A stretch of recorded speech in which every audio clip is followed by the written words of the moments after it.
dan ini mungkin ya kesempatan yang pertama bagi kami untuk menghadirkan Prof di tengah-tengah peserta webinar kuliah tamu ya pagi hari ini. Jadi kami perlu beritahukan bahwa kami dari Prodi S1 Rekayasa Tekstil merupakan satu-satunya ya Prodi UII yang menyelenggarakan pendidikan tinggi program sarjana di Indonesia ya. Jadi mungkin di perguruan tinggi-tinggi maupun swasta di seluruh Indonesia dari Sabang sampai Merauke belum ada ya menyelenggarakan pendidikan strata 1 program studi sarjana rekayasa tekstil. Dan ini merupakan satu-satunya jadi sebagai pionir ya untuk masa yang akan datang agar tumbuh berkembang tekstil di Indonesia ini karena tekstil ini kan dianggap sebagai komoditi sandang gitu ya. Jadi S1 sandang ini tidak menuntut pendidikan sampai strata 1 apalagi strata 2 dan strata 3 ya. Jadi cukup diploma saja ya untuk bisa masuk dunia kerja ya bisa menghasilkan tekstil dan produk tekstil ya. Jadi ini merupakan kehormatan yang mengucapkan terima kasih pada Prof. Nurul ya yang sudah hadir di tengah kita karena kesibukan beliau dalam kegiatan sehari-hari ya. Jadi kami perlu beritahukan kami juga ya mengundang ini sifatnya kuliah tamu terbuka ya umum ya kami undang juga dari asosiasi tekstilan Indonesia ya juga Ikatan Ahli Tekstil Indonesia dan juga kami undang juga ya media tekstil Indo ya POS gitu ya dari Bandung kami juga undang ya yaitu ya kalangan Sivitas Akademika UII ya UII dan juga khususnya nih untuk mahasiswa prodi S1 Rekayasa Tekstil ya. Jadi kami juga mudah-mudahan dapatkan satu hal baru dengan adanya kehadiran Prof. Ya, Nurul ini karena mungkin bagi kita masih asing ya istilah nanoteknologi itu. Bagaimana nanoteknologi itu ya? Jadi apa nanoteknologi yaitu prospeknya, terus bagaimana ya implementasi dari nanoteknologi khususnya di tekstil mungkin lebih banyak ke rekayasa gitu ya, tidak hanya tekstil saja, lebih luas lagi dari itu. Jadi harapan kami akan buka wawasan bagi kita peserta webinar kuliah tamu pada siang hari ini. Kami ucapkan terima kasih kehadiran dan kesediaan dari Prof. Nurul ya dan ini merupakan kehormatan bagi kami untuk menghadirkan Prof ini di tengah-tengah ya pandemi COVID-19 ya karena sekarang lagi mode pertemuan-pertemuan itu melalui webinar gitu ya. Saya kira mungkin itu aja dari kami. Mudah-mudahan bisa berjalan lancar, tidak ada halangan apapun ya. Tolong diperhatikan ya, dari narasumber apa yang akan disampaikan karena ini merupakan bekal yang cukup ya, penting ya bagi kita di masa yang akan datang. Saya kira demikian. Wabillahi taufiq wal hidayah. Assalamualaikum warahmatullahi wabarakatuh. Waalaikumsalam warahmatullahi wabarakatuh. Waalaikumsalam. Terima kasih kepada Bapak Faisal untuk sambutannya. Selanjutnya kita akan memasuki acara inti yaitu kuliah tamu oleh Profesor Dr. Nurul Taufikur Rahman. Alhamdulillah pada pagi hari ini kita memiliki waktu kurang lebih 50 menit untuk belajar dan juga mendengarkan materi dari Profesor Dr. Nurul Taufikur Rahman mengenai peran nanoteknologi pada bidang tekstil dan ini seperti yang sudah disampaikan dari Bapak Faisal ini sangatlah penting untuk teknologi ke depannya seperti itu. Namun sebelum dimulai saya akan membacakan secara singkat mengenai biodata beliau. Di sini saya share sebentar, saya share terlebih dahulu. Beliau lahir di Malang 5 Agustus 1970 dan mempunyai ekspert bidang di ilmu material dan nanoteknologi. Kemudian beliau mempunyai jabatan sebagai Kepala Pusat Penelitian Metalurgi dan Material di LIPI, juga Profesor Riset Pusat Penelitian Fisika LIPI, Ketua Komteks Material Maju Dewan Riset Nasional, Dewan Riset Daerah DKI Jakarta sampai sekarang, Dewan Pakar IABIE sampai sekarang, kemudian Ketua Dewan Pembina Masyarakat Nano Indonesia Beliau juga merupakan founder atau pendiri dan Dewan Pembina Nano Center Indonesia Group. Berikut adalah riwayat singkat. Beliau menyelesaikan program S1, S2, S3 di bidang ilmu material dan rekayasa produksi di Universitas Kagoshima, Jepang. Beliau juga pernah bekerja sebagai konsultan riset dan development di Pusat Penelitian Daerah Kyushu, seperti itu, dan beliau juga telah mempublikasikan 31 paten dan diantaranya telah terpilih dalam buku Inovasi Indonesia dan mempunyai hak cipta. Kemudian juga telah mempublikasikan 100 publikasi dan pemakalan internasional, juga 180 publikasi dan pemakalan nasional, dan juga banyak sekali award yang telah beliau terima semenjak beliau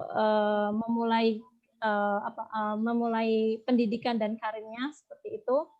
Kita bisa lihat di sini seperti award penghargaan dari Hata Keyama sebagai mahasiswa terbaik, dan juga dari LIPI sebagai peneliti muda terbaik. Kemudian beliau juga mendapatkan award dari program Habibie, dan juga beliau menjadi delegasi dari Indonesia untuk pertemuan internasional yang ada di luar Indonesia, seperti itu. Dan masih banyak sekali yang beliau capai sampai saat ini, sangatlah luar biasa, dan kita sangatlah beruntung untuk dapat mendengarkan materi dari beliau pagi hari ini. Karena keterbatasan waktu, saya mohon maaf tidak bisa membacakannya semua, seperti itu.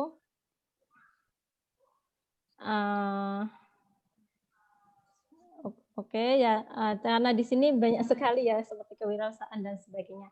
Mungkin kita bisa mendengar langsung dari beliau pada pemaparan materi yang akan kita dengarkan pada pagi hari ini. Dan kepada Profesor Dr. Nurul Taufikur Rahman, MN PhD, kami persilahkan untuk memberikan pemaparan untuk kuliah tamu pagi hari ini. Baik, terima kasih. Assalamualaikum warahmatullahi wabarakatuh. Selamat pagi, salam sejahtera semua. Yang kami hormati Pak Faisal, Bu Rina, dan Bapak Ibu sekalian, pimpinan, jajaran pimpinan di UII, dan juga mungkin para dosen, kolega, teman-teman, dan juga mungkin adik-adik mahasiswa ya. Alhamdulillah kita panjatkan puja syukur kepada Allah SWT sehingga kita bisa bertemu kembali. Ini saya sudah berapa tahun tidak ke UII ya. Mungkin udah 5 tahun lebih kayak ini. Dulu pernah 2-3 kali Pak saya ke sana. Nah, kebetulan di Facebook dengan Bu Is yang Is Fatimah ya. Iya, ya Pak dulu yang bidang nano ya. Ini kalau ahli nano juga termasuk beliaunya. Terima kasih buat kalian. Ini saya minta maaf tadi agak terlambat juga karena sedang vaksin tadi ini. Semoga ini internetnya tidak putus. Tadi 2 kali sudah keluar masuk. Bapak sekalian, izin saya mau share, teman kok ini di sini tidak bisa, masih belum dijadikan host ya. Iya, sebentar Pak. Mohon maaf. Mohon di. Gimana ya? Gimana ya Mas?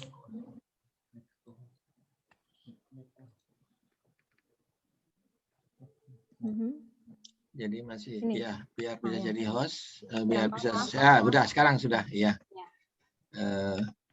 Jadi ini materinya mungkin diskusi aja karena pengenalan awal, jadi kayak cerita-cerita sambil ini ya Bapak sekalian ya, pengalaman-pengalaman saja. Mungkin lebih banyak saya akan menyoroti tentang aplikasi bagaimana membawa hasil riset teknologi nano kita ke dunia industri yang mungkin pengalaman kami juga ya. Tapi ya nanti akan kita bahas juga bagaimana strategi-strategi untuk membangun nano ya. Saya coba karena ini takut suaranya jelek, saya matikan aja ini saya ya, video saya. Sudah dibaca Bapak sekalian? Sudah ini ya? Sudah. Ya, baik. Jadi ini apa namanya? Tapi saya mau nyetel video dulu. Saya biasa menyetel video supaya kenalan dulu.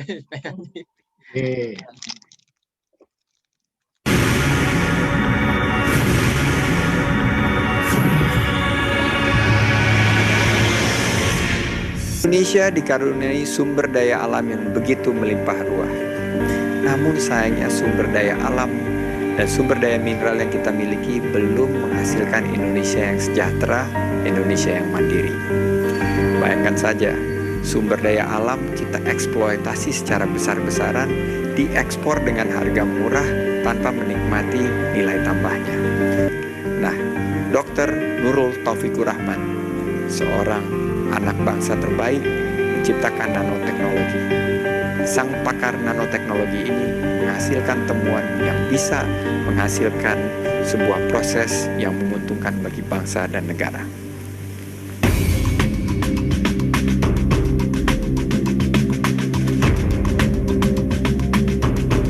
Jadi nanoteknologi itu adalah ilmu yang mempelajari fenomena atau objek dari benda-benda atau material berukuran di bawah 100 nanometer. Seperti daun ini banyak mengandung benih klorofil ya, kita nanokan. Nah, ini bisa kita jadikan sebagai obat-obatan. Sebenarnya nanoteknologi itu tahun 60-an itu sudah diangkat oleh ilmuwan-ilmuwan, sehingga andainya kita bisa bermain di bawah mikron ya, maka kita bisa menggali lebih banyak lagi sifat-sifat dari material, dan kita bisa menciptakan sesuatu material baru. Amerika Serikat begitu mengumumkan bahwa nanoteknologi dijadikan salah satu pilar peningkatan daya saing dari industrinya, maka mulailah semua kepada berpikir yang sama. Bahkan Presiden Korea mengatakan nano or die. Itu tahun 2002 itu. Saat itulah mulai booming. Kita ini dianugerahkan, semua orang tahu kekayaan alam yang berlimpah, SDM yang banyak, kemudian kemudahan apalagi pertumbuhan ekonomi yang terus membaik dengan tingkat 6-7% dan setiap tahun akan terus meningkat. Ini semangat bagi kita ya. Jadi peluang-peluang yang mungkin bisa kita ciptakan itu jauh lebih besar, 5 kalinya daripada peluang-peluang yang ada di Eropa.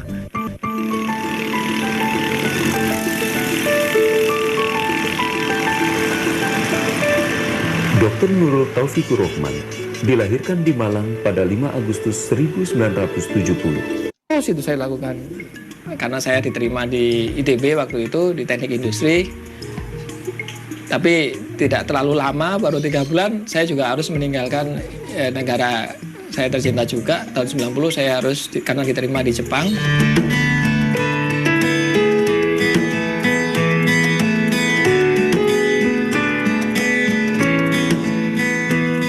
Di Jepang saya selama 14 tahun ya, setelah S1, S2, S3. Dan saya bekerja di pusat penelitian daerah di Kagoshima, research centernya gitu di sana. Dan kebetulan saya masuk ke dalam tim project divisi material. Ya, jadi yang ada adalah teamwork yang kuat, yang tertata dalam bentuk sistem yang terintegrasi.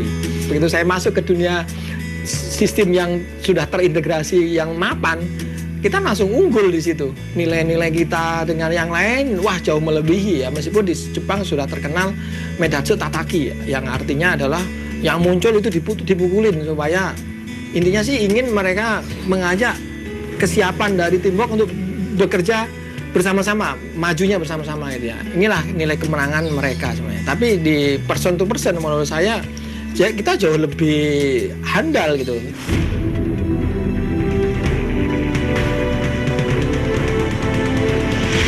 Sedikit mohon izin Bapak Iwan perkenalan. Jadi apa sih nanoteknologi ini? Mungkin kita digemparkan dengan berita sebuah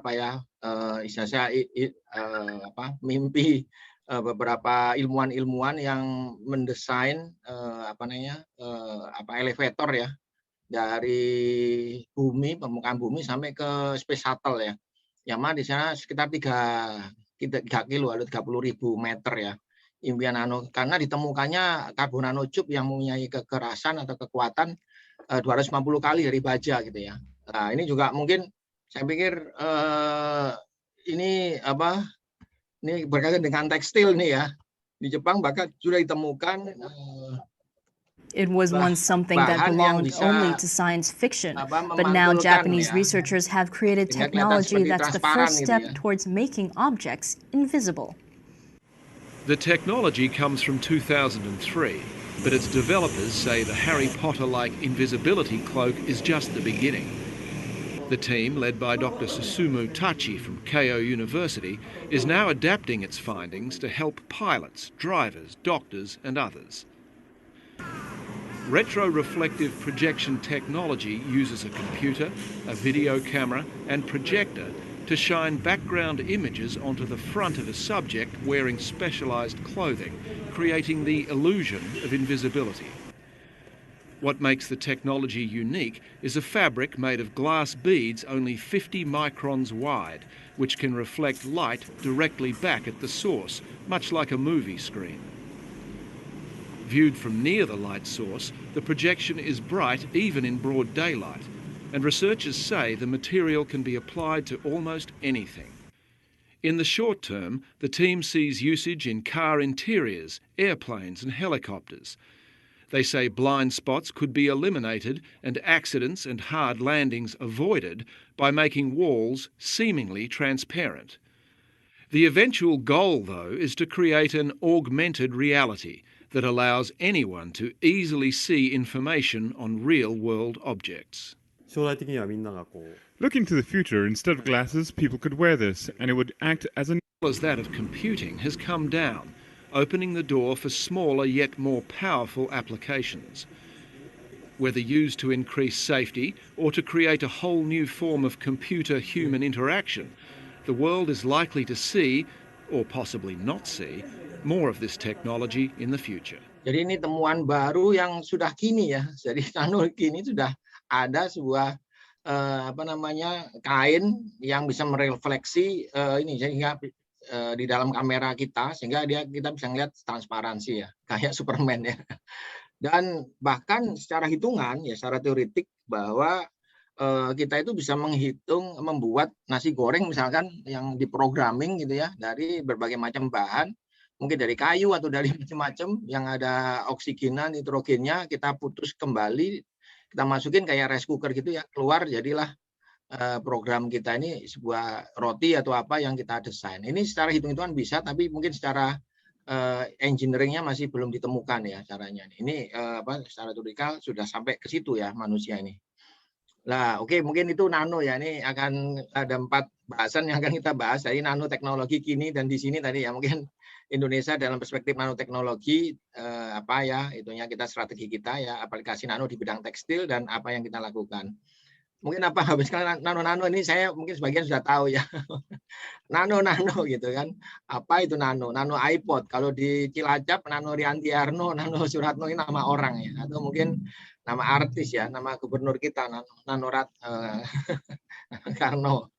Jadi nano satu ukuran ya, dibagi 1 meter dibagi 1 billion ya, 1 miliar ya. Kayak kalau kita ingin tahu ukurannya seberapa ya, kalau gelembung sabun mau meletus ketika ada pelangi-pelanginya di sini, nah itulah ukuran nano. Jadi tembus pandang ya, nah gitu. Jadi nano itu ukuran, kalau nanoscience ilmu yang membahas tentang sifat-sifat bahan atau objek fenomena alam yang di bawah ukuran 1 sampai 100, di bawah ukuran 100 nanometer lah ya. Virus corona yang kemarin terjadi sekarang ini adalah sekitar 100 nano ya, nggak bisa dilihat. Jadi mata kita hanya bisa melihat sekitar 300 nano ya, karena sinar gelombang cahaya yang bisa kita lihat. Kenapa kok nano itu jadi penting? Padahal nano itu ya teknologi itu sendiri. Mengapa mikroteknologi tidak mengungkap di permukaan ya? Karena mungkin kita sebagai contoh aja gampang simpel ya. Emas itu biasanya warnanya kuning. Tapi begitu kita jadikan bubuk, masih ukuran mikron, masih kuning. Tapi kita haluskan sampai jadi 1 nano, 2 nano, itu warnanya ternyata jadi merah. Kok bisa gitu kan? Nah, ternyata memang dengan teknologi nano, benda itu bisa memiliki sifat-sifat yang berbeda karena pada ukuran nano, mata kita sudah tidak bisa lagi melihat. Jadi cahaya itu cahaya tembus pandang, maksudnya cahaya sekarang sinar mata yang bisa kita lihat itu tidak mampu mengidentifikasi, sehingga artinya sifat optiknya hilang gitu ya. Kan sifat optik ya hilang. Jadi ini muncul kembali, padahal pada ukuran yang mikro dia masih tetap, tapi begitu nano sifatnya berbeda dengan yang sebelumnya. itulah nano ini menjadi mencuat sehingga nanoteknologi, padahal teknologi itu sendiri ya. Sebagai contoh Bapak Ibu sekalian, mungkin bahan bakunya sama, jadi karbon, unsur karbon, yang satu grafit, arang, itu terdiri dari karbon juga, diamond itu juga karbon juga. Apa perbedaan mereka? Bahan bakunya sama, unsurnya sama, tapi ketika menyusun struktur kristalnya, karbon itu kayak gini, grafit itu, batu grafit itu kayak arang itu, kayak gini dia, hanya dia mudah lepas kan ikatan Van der Waals yang di sini. Nah, sementara kalau intan itu tajam seperti ini, kuat sehingga bahannya sama, yang satu lunak hitam ya kan, menghantarkan listrik, yang satunya lagi mengkilap tapi tidak menghantarkan listrik tapi kuat sekali. Loh, ternyata di dunia ini akhir-akhir ini ditemukan fluorens, karbon, bahan bakunya sama, karbon, ada yang karbon nanotube gitu ya, bahan bakunya sama, ternyata karbon itu memiliki berbagai macam bentuk.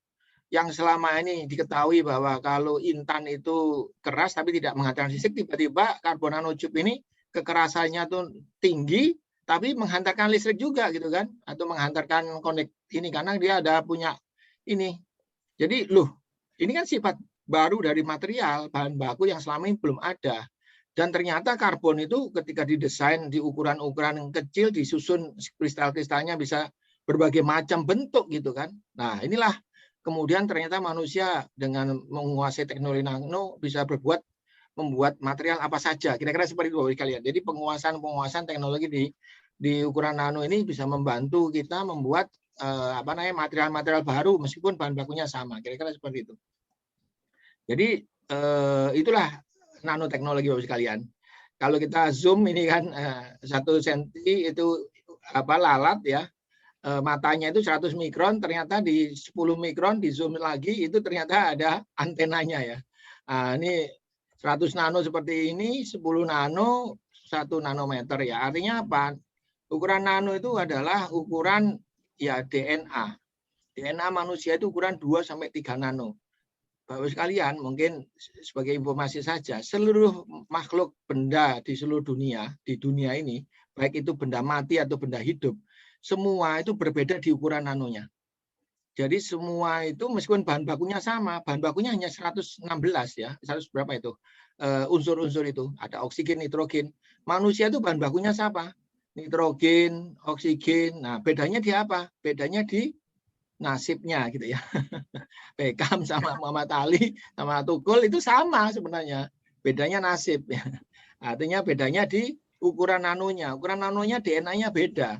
Yang satu mungkin oksigen di sebelah kanan, yang satu sebelah kiri, ya mungkin jumlahnya berbeda, tapi bahan bakunya sama, nitrogen, oksigen sama ya semuanya, kita sama ya. Jadi ini yang membedakan adalah ukuran kita DNA-nya, yaitu Lego ya, DNA itu kayak Lego.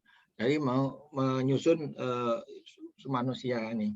Dengan penguasaan teknologi nano yang diatur sedemikian rupa sedemikian baik, di alam ini pun terjadi sudah banyak sekali penerapan teknologi nano oleh hewan-hewan di alam ya, mulai dari ini bunglon dan mungkin ini lotus ya, air di dalam air tapi dia tidak pernah basah gitu ya. Nah, ini kalau sudah penerapan teknologi nano ini sebagai contoh saja ya. Saya pikir mungkin pernah lihat ini ya, ini karena sudah dikuasai ya, hanya disemprot saja dengan partikel nano, ini sudah tidak bisa lagi kena air gitu kan. Nah, pakaian-pakaian kita, kaos tangan kita sudah tidak kena air dan tidak kotor gitu ya.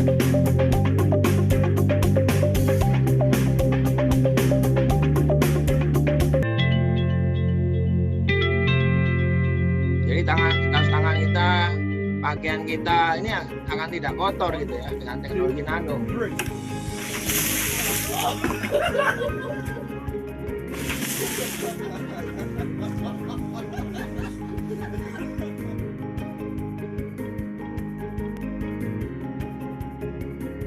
Karena ini telah dikuasainya teknologi lotus ya. Daun lotus ini yang diterapkan pada serat-serat itu.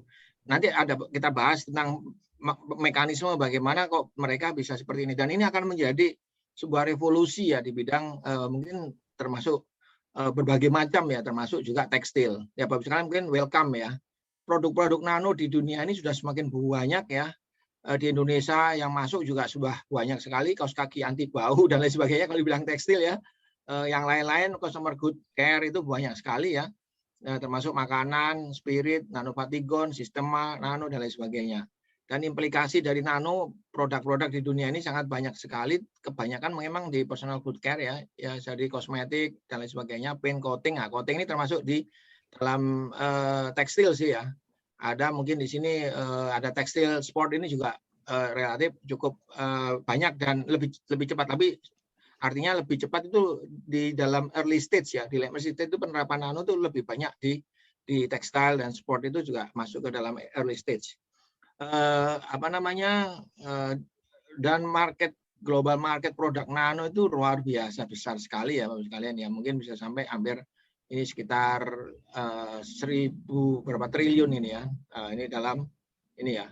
Jadi luar biasa ya, dan para expert memprediksi dampak nano itu sosialnya sama dengan 4 kali industri revolusi industri yang ada, tapi ditempuh dalam waktu yang sangat singkat ya.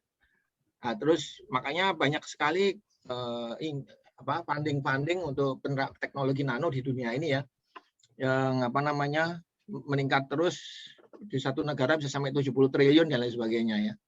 Dan sekarang banyak sekali ditemukan ingin menguasai sifat-sifat material di ukuran nano itu kayak apa sih? Nah, sekarang berlomba-lomba seperti itu. Sekarang ternyata kalau titania atau silver, perak itu kalau dinanokan bisa seperti antibakteri dan lain sebagainya. Itu baru ditemukan. Nah, jadi ke depan karena itu material-material sudah dikuasai sifat-sifatnya, maka produk-produk yang akan muncul di kemudian hari itu berbasis problem solving karena sudah dikuasai ya. Kalau kita ingin membuat produk yang karakternya misalkan tahan panas dan sebagainya, berarti pakai material ini dan lain sebagainya. Jadi ke depan itu akan menjadi seperti itu. Dan Bapak sekalian, nanoteknologi ini sudah diidentifikasi menjadi 12 teknologi yang akan menghancurkan teknologi-teknologi atau produk-produk sebelumnya. Jadi ini berbahaya sekali ya kalau orang nggak segera masuk ke teknologi nano. Tiba-tiba industri tekstil kita tutup gitu kan. Kalah bersaing karena produknya tidak diminati. Orang-orang sudah meminati industri-industri tekstil yang maju gitu ya. Dan kita bicara masalah Indonesia ya Bapak sekalian, kita menguasai, kita kaya raya ya, sering kita cerita ya, baik di laut, sumber daya di laut, di udara dan lain sebagainya, baik itu berupa kulitnya, akarnya, pohonnya, batangnya, daunnya, buahnya, ini semua bisa dijadikan obat, bisa jadikan, kalau kita orang tekstil mungkin pewarna ya, material-material pewarna alami yang tidak berbahaya kan gitu ya. Ini berpotensi semua Indonesia ini bisa kita gunakan dengan berbagai macam untuk bahan baku ya. Dan Bapak sekalian, sumber bahan baku Indonesia itu semuanya ini adalah sumber bahan baku material-material industri yang ada di dunia ini gitu. Nah, bahkan siapa yang penguasa material ya penguasa dunia gitu kan, sampai seperti itu ya. Nah, ini berbagai macam ya. Saya pikir ini peluangnya sangat besar untuk Indonesia. Tapi apa yang terjadi di Indonesia ini? Ternyata bahan-bahan baku kita, kekayaan alam kita ini kita tambang, kita ekspor demikian saja tanpa diberi nilai tambah dengan harga yang sangat murah. Kemudian diolah dari luar negeri dibalik lagi ke Indonesia dengan harga yang 10 kali lipat, 20 kali lipat, 3 kali lipat. Saya nggak tahu ini kenapa kok bisa, apa yang terjadi di Indonesia nih. Apakah mereka memang tidak ada teknologi? Terus kemana ilmuwannya gitu kan? Para penelitinya kemana? Apa mereka tidak membantu di bidang industri dan lain sebagainya? Itu menjadi pertanyaan-pertanyaan yang menjadi akar permasalahan yang harus diurai ya.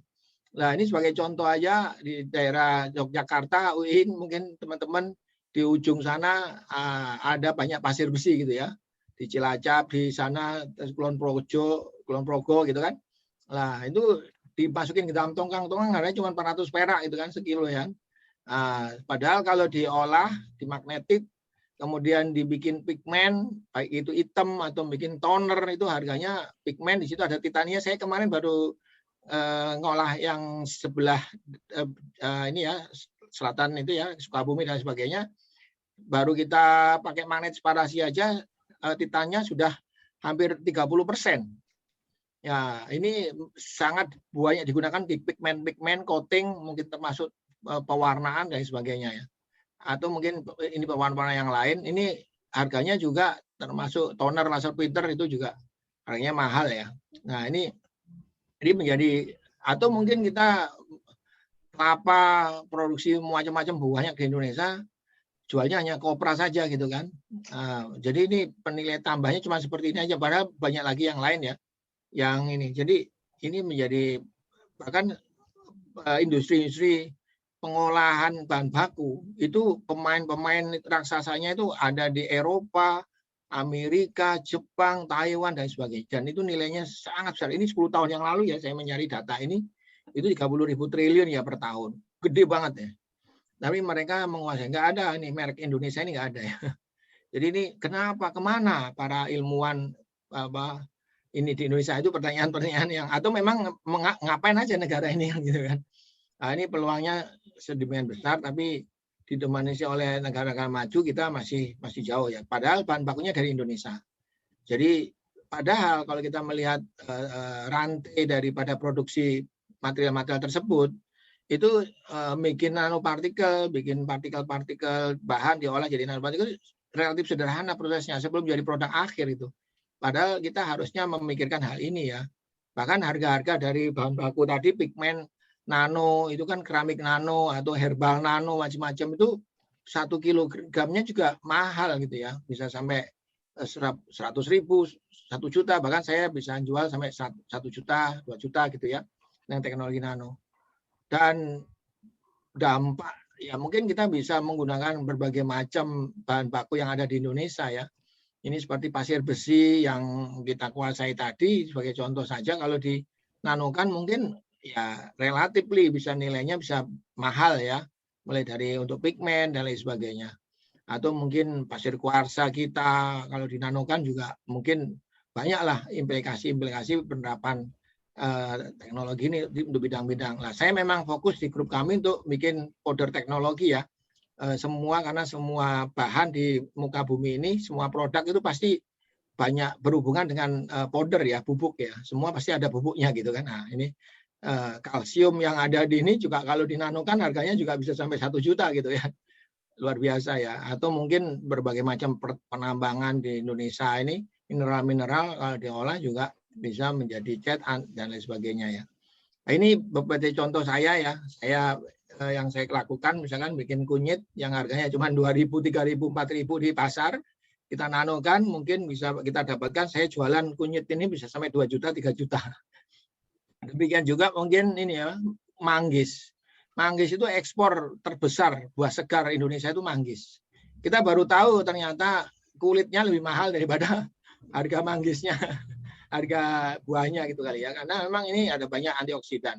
Dan mungkin kita juga tahu kita banyak sekali kulit udang yang dibuang cangkangnya, ini kalau dipakai harganya juga bisa sampai 2 juta, 3 juta ya untuk ini. Dan berbagai macam yang kita miliki ya Bapak sekalian, ini kayak jahe kalau tidak nano itu seperti ini, kalau nano dia bisa bening seperti ini ya. Jadi mungkin ini sumber kekayaan alam kita ini bisa kita olah, kita nanokan dengan teknologi nano mesti tentunya ya, dan bisa kita beri nilai tambah, dan dengan demikian prospek bisnis sangat menjanjikan ya nano ini karena bisa meningkatkan nilai tambah.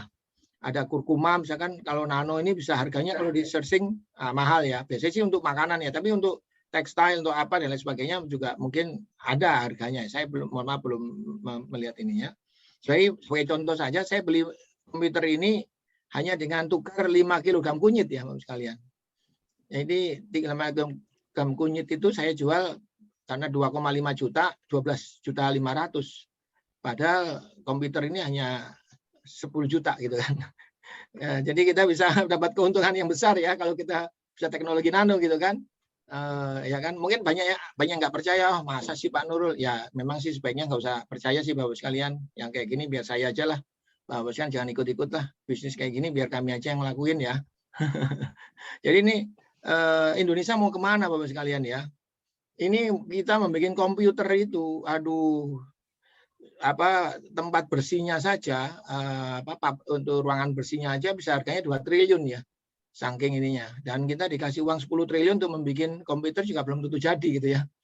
Nah, sementara dan kita beli komputer sehari juga belum tentu sekali gitu kan, setahun bahkan belum tentu sekali gitu kan. Sementara orang makan, pakai pakaian dan lain sebagainya itu bisa, kalau makan bisa setiap hari ya, bikin obat itu setiap kali minum obat kan, atau mungkin kosmetik dan mungkin termasuk tekstil. Pakaian mungkin setahun harus ganti sekali gitu kan, bahkan mungkin bisa 2 kali gitu kan.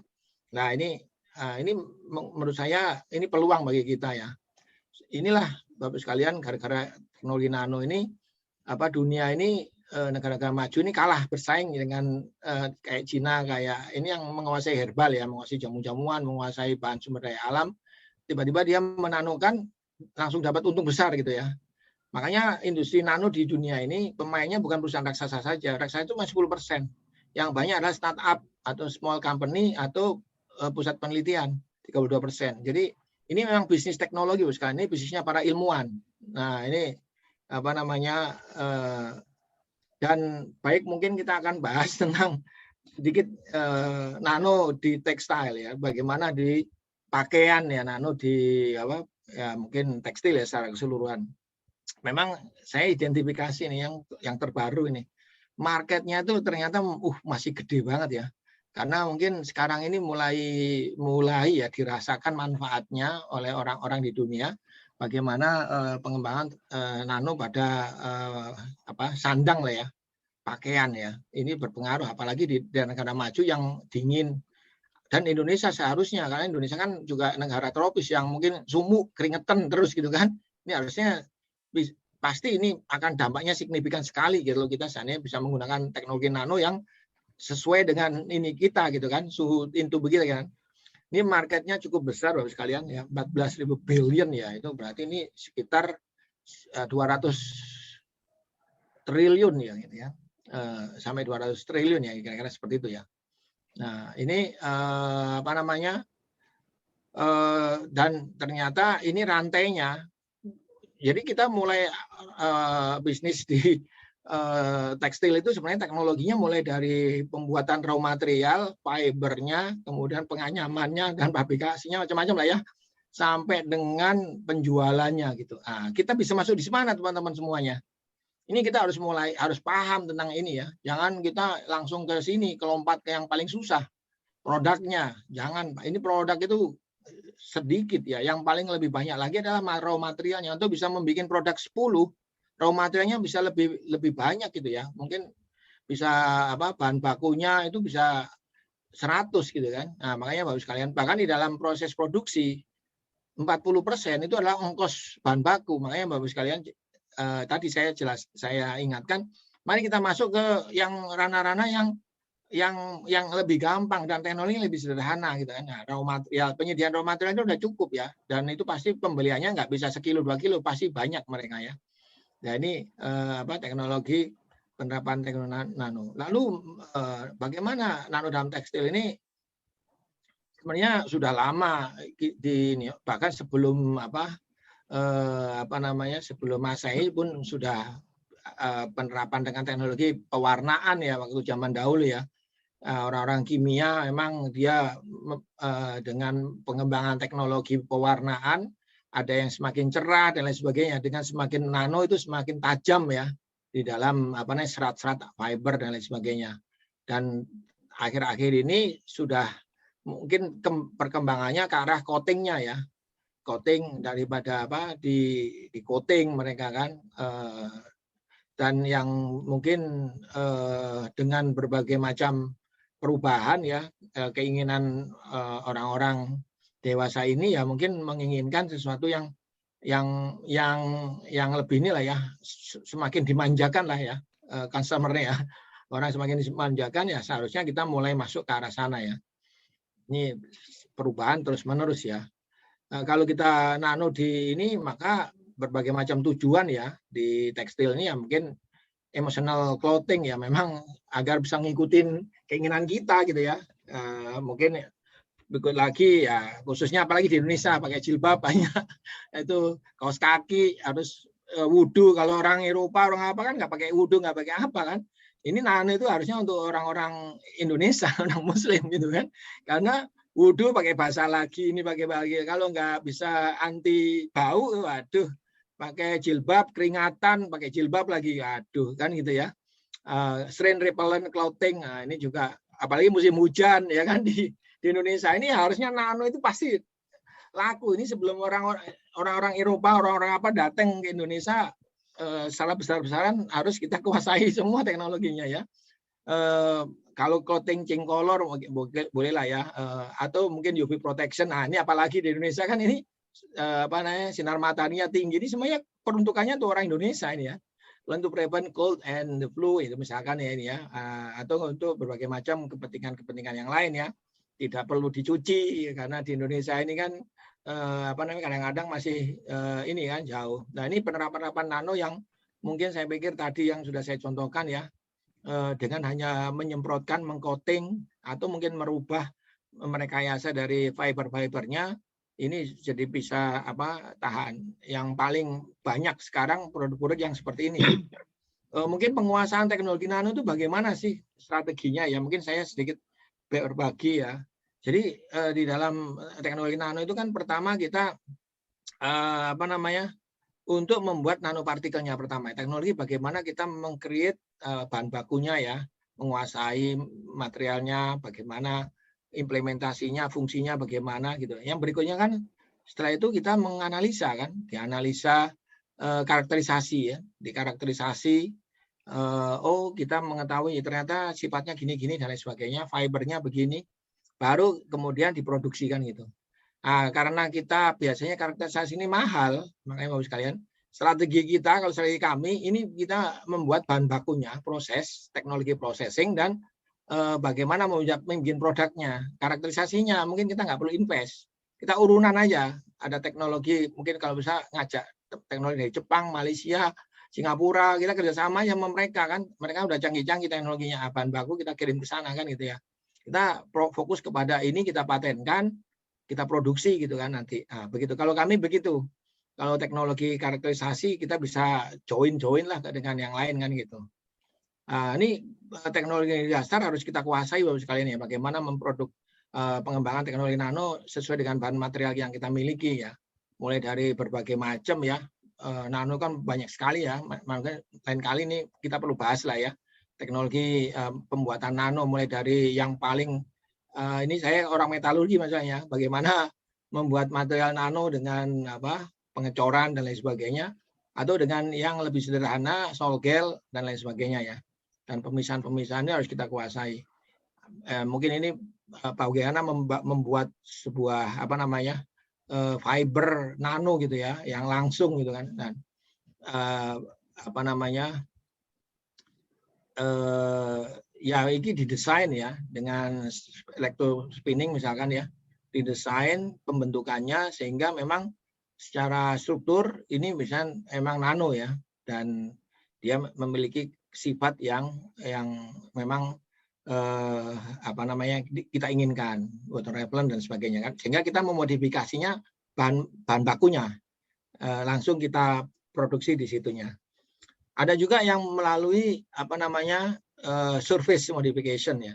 Jadi ini juga banyak diterapkan. Jadi hanya disemprotkan saja gitu ya kepada baik itu bahan bakunya, misalkan benangnya gitu ya, atau mungkin bajunya langsung gitu ya, diinikan gitu kan. Nah, cat itu seperti itu. Berikutnya lagi mungkin ini komposit, partikel komposit misalkan ya kita desain misalkan partikel-partikel nano kita injek ke dalam matriks daripada benang-benang atau ini ya, supaya kita misalkan ya ada nanosilvernya lah di dalam ini misalkan ya, supaya anti bakteri misalkan ya, dimasukin ke dalam apa namanya injek dari itu ya, dicampurkan ke dalam material untuk membuat benangnya dan lain sebagainya. Atau mungkin bisa juga ya ini mungkin penerapan ini dilakukan di kebanyakan militer ya, yang tugas-tugas berat di lapangan 2 minggu 3 minggu kali tiap hari dicuci, ganti baju berat itu kan, harus ringan gitu kan, anti bau, kaos dalamnya belum apa-apa keringatan, waduh udah bau kemana-mana gitu kan. Nah itu menjadi masalah besar ya di militer gitu ya. Nah, makanya itu menjadi target penerapan teknologi nano. Dan mungkin juga ada lagi yang untuk hunting ya, ini jadi bagaimana itu bisa kalau hampir sama ya dengan kondisi lingkungan di ini dan lain sebagainya ya. Atau mungkin sekarang yang lagi rame nih masker ya, bagaimana ya ini agak teknologi ini memang perlu lebih dalam lagi ya. Misalkan dibikinlah nano filter ini yang pada kenyataannya emang sedotan kita atau ini kita bisa melewati nano gitu ya. Itu juga perlu diskusi yang lebih dalam lah ya. Kemampuan ini kita ya, apakah bisa menyaring gitu kan? Ini sebenarnya hampir dipastikan tidak bisa ya. Apakah benar napas kita itu menyedot itu bisa menyaring, bisa itunya bisa terlewati gitu kan? Yang nano tidak terlewati. Ya itu sebenarnya harus pakai vakum ya. Vakum kalau namanya. Tapi ya mungkin yang ini ya dikhususkan membunuh virus sih, biasanya dikasih dengan berbagai macam ini ya nano ini titania atau nano yang lainnya, nano silver dan lain sebagainya.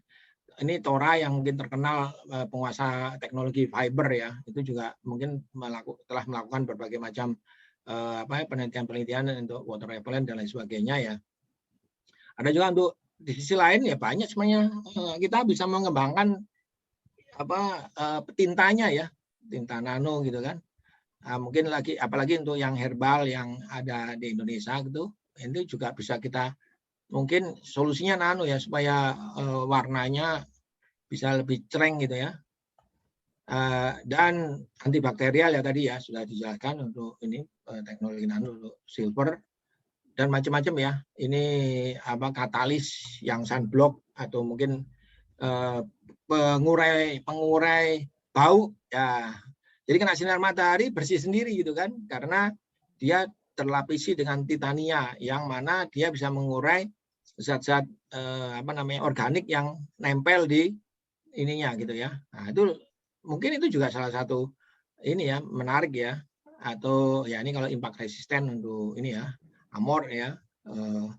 Atau ya ini antistatik ya. Ini mungkin di wilayah-wilayah tertentu menggunakan teknologi ini ya.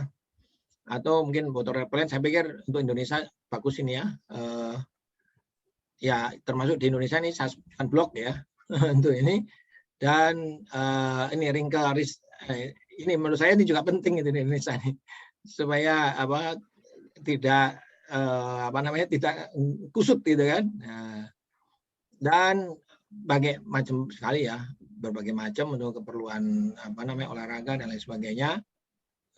Jadi ke depan memang akan ada pengembangan baru yang untuk bahkan ini sudah ke arah self heal ya. Jadi bisa memperbaiki diri sendiri. Kalau sobek, beset bisa ini sendiri gitu, nyambung sendiri gitu ya.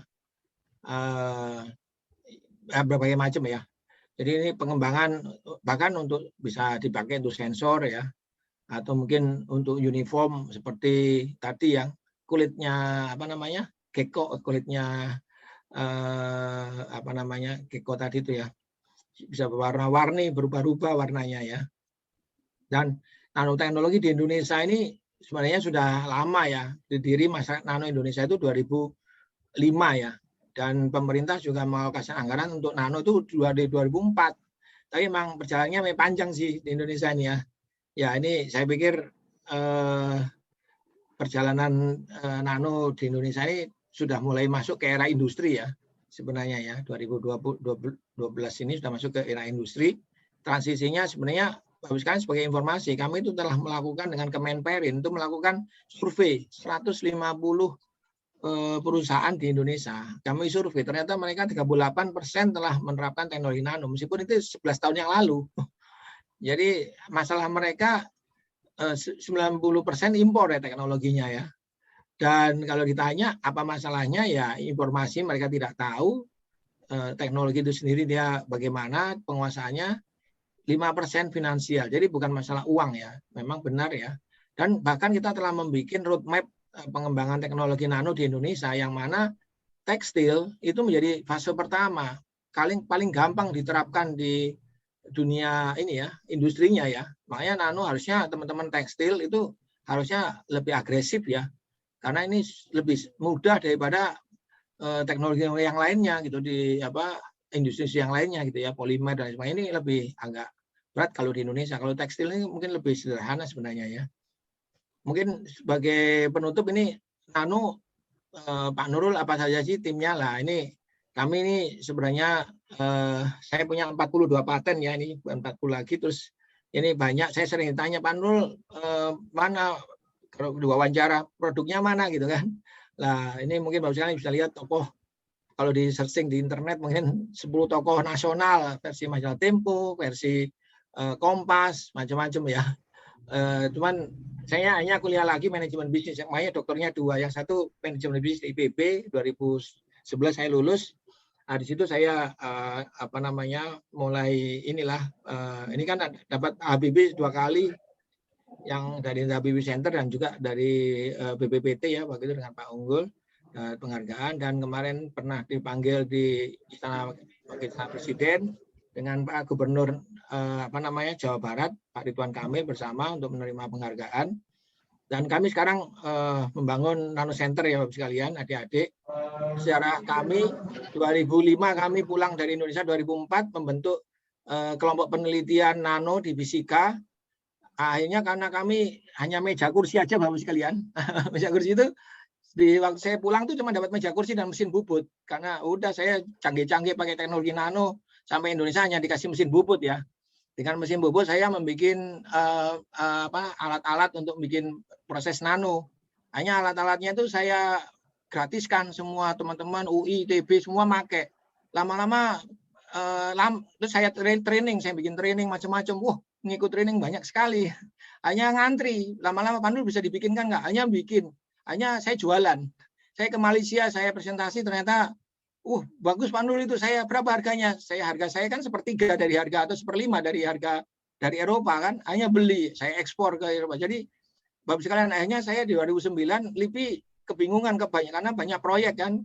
Nggak boleh kan, LIPI nggak boleh bisnis. Nah, akhirnya kami disuruh mendirikan perusahaan CP Nanotech Indonesia, diinkubasi di BPPT 2009. Baru 2012 saya lulus S3 manajemen bisnis, saya mendirikan Yayasan Nano Indonesia sama adik-adik.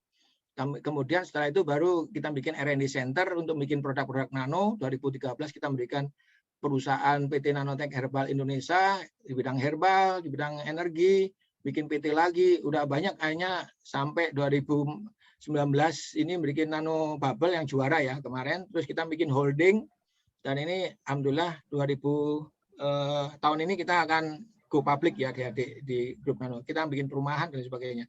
Ini pendiri-pendirinya, jadi Dr. Radium Ikono nih dari Nanyang University, Tsukuba, kemudian dokternya 2 kali juga dari Jepang, dari IPB. Ini ada Mas Ari, ada Mas Suryandaru, ada Pak Alfian ini dari Korea dan lain sebagainya.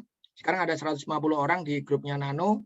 Ini direktur-direktur kami, calon-calon direktur dan manajer kami. Jadi kami itu penyedia teknologi Bapak sekalian. Jadi konsep kami adalah adik-adik Nano itu kita kasih beasiswa.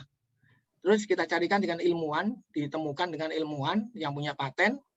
Kemudian dikasih operating capital, kita kasih terus co-working space, business coaching. Ini bikin perusahaan startup, kita carikan investor dan ini holding kita sekarang. Kita punya 9 startup, ada 42 paten, omset kita hampir 30 adik-adik ya lumayan lah 38 miliar gitu ya setiap tahun. Ini kumulatifnya, ini perusahaan-perusahaan yang di bawah Nano Center sekarang ada properti, perumahan, ada edukasi, terus ada industri, agrobisnis, ini kosmetik dan sebagainya ya. Ini startup kami.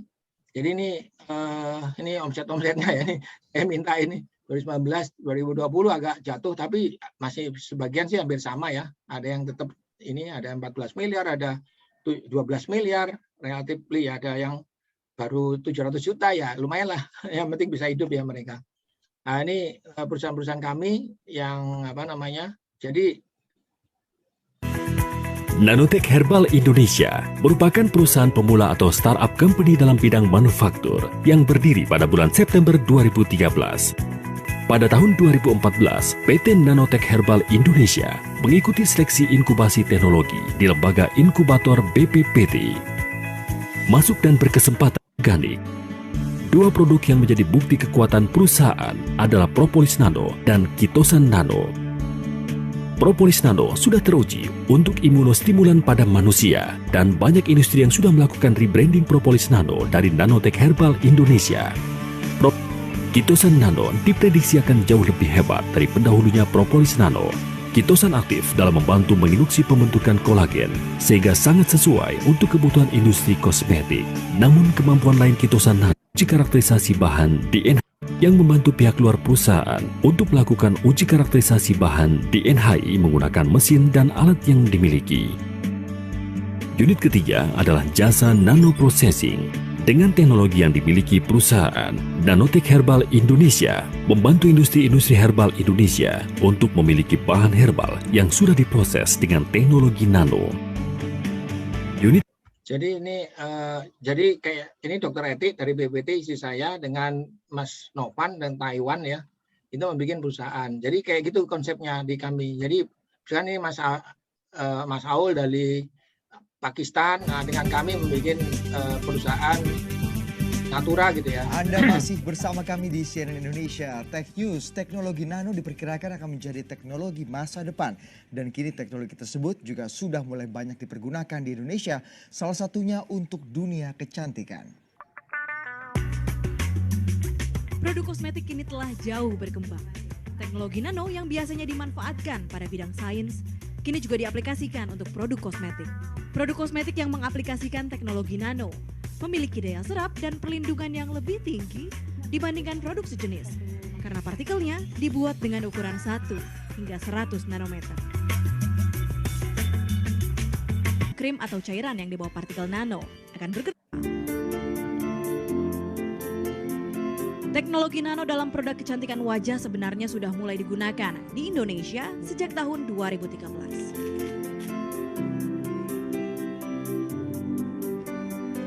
Produk kecantikan yang menggunakan teknologi nano langsung terasa karena partikel yang dibuat sekecil mungkin langsung meresap ke dalam wajah dan membuat wajah lebih segar dan bersinar. Jadi memang banyak sekali penerapan-penerapan khususnya di ini ya, mungkin saya juga masih belum terlalu ke arah tekstil karena memang belum banyak partner sih, moga-moga bisa bekerja sama nanti. Mungkin kita juga punya berbagai macam ini ya. Ini ada perumahan, kita juga di sini dalam hal ini pakai teknologi nano untuk catnya anti nyamuk dan lain sebagainya ya.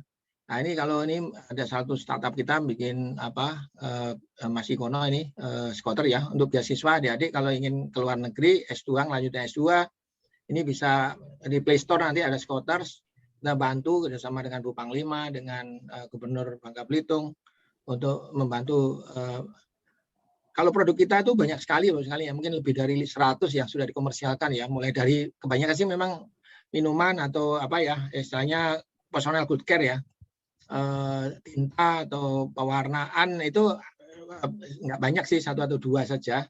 Ini kalau untuk menano-nanokan herbal mulai dari produk teknologi pembuatan nanopartikel, mesin-mesin kita yang kemarin terakhir itu mesin attack ya untuk Pandemi COVID-19 membawa perubahan perilaku di masyarakat. Salah satunya adalah menggunakan sejumlah barang untuk menghadapi virus corona. Kalau ini yang untuk corona nih, kami buat. Lembaga Ilmu Pengetahuan Indonesia LIPI mengembangkan puluhan inovasi dan salah satunya adalah alat pembersih udara anti-COVID. Produk ini diberi nama ATEC atau Airborne Nano Trapping Technology for Anti-COVID Treatment. Keunggulan produk buatan dalam negeri ini penggunanya tidak perlu membersihkan bagian penyaring udara atau filter. ATEC menggunakan teknik penguapan untuk memurnikan udara dari bakteri dan virus. Jika biasanya kan beberapa pembersih udara itu harus diganti atau dibersihkan filter udaranya, misalkan diambil 3 bulan sekali, 4 bulan sekali, itu dibersihkan, tapi butuh treatment khusus ya, sebetulnya bahaya itu ya? Karena masih mengandung virus kadang-kadang kan, bisa menyebar kemana-mana. Ya kalau bersihkan yang nggak benar malah berbahaya, tapi kalau alat yang diteliti oleh Prof ini tidak dibersihkan filter, karena memang tidak ada filter sebetulnya, dibersihkan dengan nozzle yang nantinya mengkabutkan, nantinya dibersihkan dengan campuran air dan juga sabun yang berfungsi sebagai desinfektan. Udara masuk, diuapkan, kemudian keluar dan sudah bersih. Dalam semenit alat ini bisa membersihkan udara sampai 2 kubik atau dalam sejam membersihkan 120 kubik. Sementara harganya dibanderol 19 juta rupiah dan terjual lebih dari 100 unit.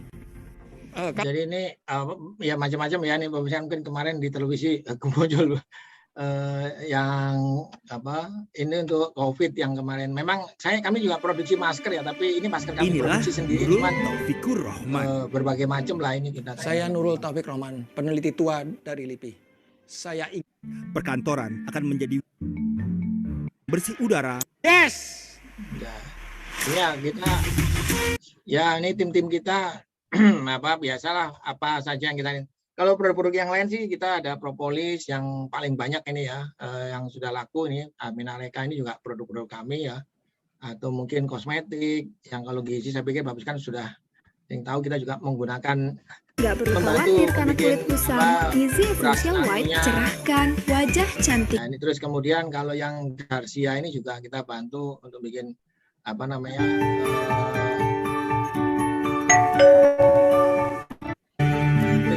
Garcia Skincare, cantik dalam ketaatan. Macam-macam lagi ya, ini kalau jamku, jamsi, kolesterol ini juga kami membantu menanukan. Nah ini salah satu untuk mungkin kaitannya dengan tekstil juga ini ya. Kami bikin nano silver ya, yang di Indomaret deterjen ya, tapi khususnya deterjen. Mungkin tekstil itu masuk juga termasuk deterjen kali ya untuk membersihkan ini. Lah ini pasta gigi macam-macam nih produk-produk yang baru yang diciptakan oleh adik-adik Nano ya. Lah lumayan lah ya ini untuk teh kulit manggis. Kemarin Mas itu ada Mas Ivan Seventeen ya bikin rambut ya. Nah mungkin itu. Jadi dengan teknologi nano Bapak sekalian kita bisa menguasai dunia ya. Artinya bisa memimpin dunia gitu kan. Kalau sebelum nano kita selalu ketinggalan, dengan teknologi nano semoga kita bisa di depan ya. Nah, mungkin sebagai penutup ini bagaimana menguasai teknologi nano sebagai untuk peningkatan sumber daya alam kita yang kita miliki. Pertama SDM-nya harus andal, hasil riset paten yang bagus, teamwork yang solid, networking, dan kemudian kita kalau bisa bikin startup ya, kolaborasi dengan Litbang. Jadi kunci daripada ini semua ya memang kuncinya adalah inovasi itu harus bisa dimanfaatkan oleh orang banyak. Kita meneliti mulai dari mencari permasalahan, mengidentifikasi, dan menemukan teknologi. Setelah kita menemukan teknologi, kita patenkan. Jangan sampai setelah dipatenkan, kita bawa mati ilmunya. Jangan. Ilmunya kita cari teman-teman kita, partner, adik-adik muda yang akan menjalankan usaha itu untuk produksi. Sehingga bisa diproduksi dan dimanfaatkan oleh orang banyak.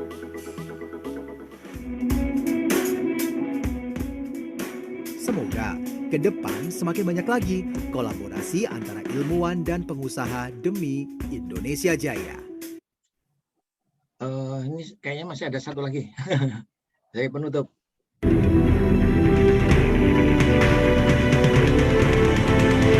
Saya ingin memaknai dari konteks ini bahwa membangun bangsa ini seharusnya ini peran kita sudah jelas. Mari kita otak kita ini kita agak sedikit peras lah gitu, tanda kutip ya. Masa sih kita nggak bisa mengangkat satu produk, dua produk, tiga produk yang bisa mungkin berkontribusi terhadap negara kita. Kok nemen kalau bahasa Jawanya itu kok sangat sekali. Saya yakin sih pasti bisa.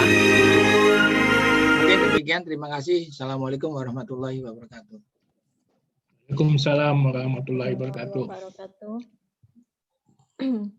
Ya, terima kasih banyak kepada Profesor Dr. Nurul Taufikur Rahman atas materinya yang sangat luar biasa ini. Kita jadi terbuka ya pikirannya untuk nanoteknologi ke depannya itu seperti apa. Dan mungkin untuk saat ini Profesor masih bekerja belum sampai ke tekstil. Namun kita juga sangat tertarik Prof kalau misalnya kita bisa bergabung dengan Nano Center Indonesia yang Profesor punya. Jadi siap. Untuk saat ini kan belum ada ya Prof ya. bidang tekstil ya. Siapa tahu kami kita sebenarnya bisa, sudah sebagian dengan Balai Tekstil kita pernah bersama-sama bikin, tapi bukan ke arah pakaiannya sendiri sih, pakai kecenderungan kami kan menyiapkan partikel nanonya gitu. Nah mungkin bisa nanti diimplementasikan ke tekstil secara umum dengan teman-teman dari UI ini. Wah ya Prof, ini sangat luar biasa Prof. Saya jadi tadi juga kepikiran bagaimana jika ada tambahan 1 nano tekstil seperti itu Prof. Siap. Itu mungkin gede itu nanti ini ya. karena di Indonesia. Ya, karena tadi setelah dari pemaparan yang Profesor sampaikan memang banyak sekali kemungkinan industri tekstil yang untuk kedepannya itu yang bisa menggunakan nanoteknologi seperti ya tadi itu UV ataupun water untuk jas hujan seperti ya. Ya, karena itu sangat benar-benar menjual di Indonesia. Seperti itu dan mungkin saya akan lanjutkan ke sesi tanya jawab ya Prof supaya lebih dapat untuk mahasiswa-mahasiswi. Silahkan bagi yang mempunyai pertanyaan bisa mengangkat tangan pakai reaction atau bisa menghidupkan mic-nya untuk bertanya secara langsung seperti itu.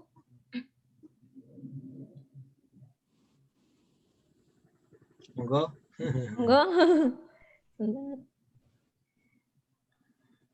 Oh ya, selanjutnya ini Prof. Jadi kalau misalnya untuk untuk sekarang ini di Indonesia sendiri Prof, untuk nanoteknologi itu sudah sampai mana sih untuk di tekstilnya itu sendiri? Seperti tadi kan Profesor sudah sampaikan pernah bekerja sama dengan Balai Tekstil yang ada di Bandung.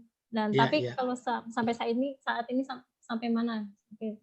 Ya, kalau saya sebenarnya identifikasi tentang teknologi nano di Indonesia ini kan sudah berlangsung sejak 2008. Waktu itu kami dengan Balai Kemenperin Bu, dan kita identifikasi seluruh Indonesia dan kita menyimpulkan dari hasil identifikasi itu ternyata memang tekstil ini di ranah ini penerapan nano cukup berpeluang dan memang di Indonesia sudah ada gitu. Yang telah menjual produk-produk nano. Nah, mungkin ya perkara masalah implementasi di lapangan mungkin ya inilah yang gap yang dihadapi oleh para peneliti gitu ya. Saya sendiri karena memang tidak langsung berhubungan langsung di tekstilnya, saya sendiri kan mungkin ke partikelnya ya mungkin semi lah ya. Nah itu kami dengan Balai Tekstil dan mungkin teman-teman yang lain sih, saya biasanya ya mencoba membantu dalam penyediaan bahan-bahan baku untuk kompositnya, misalkan mungkin bikin tekstil ini pakai komposit ini, materialnya ini gitu kan, itu yang kami kuasai. Kami kan menguasai teknologi material partikel, nanopartikel gitu kan, yang ditujukan apa, baik mulai dari pewarnaannya, terus fillernya dan lain sebagainya itu kita ada gitu.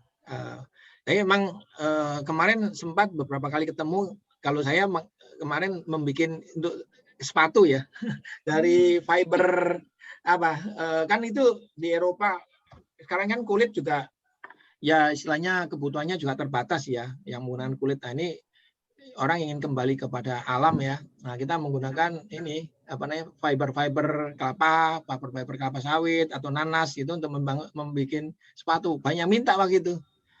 Mungkin kalau ada teman-teman yang ahli, kami kerjasama dengan sebuah perusahaan di Indonesia yang cukup besar ya. Kalau bisa membantu membuat fiber untuk sepatu itu, itu boleh banget tuh. Itu udah ada pasarnya tuh. Karena waktu itu di Eropa juga banyak yang minta tuh. Ya. Sebenarnya di UI sendiri ini kemarin itu ada dosen yang penelitinya juga tentang sabut kelapa untuk komposit, Prof. Coba nanti bisa dilanjutkan seperti itu. Okay. Bisa.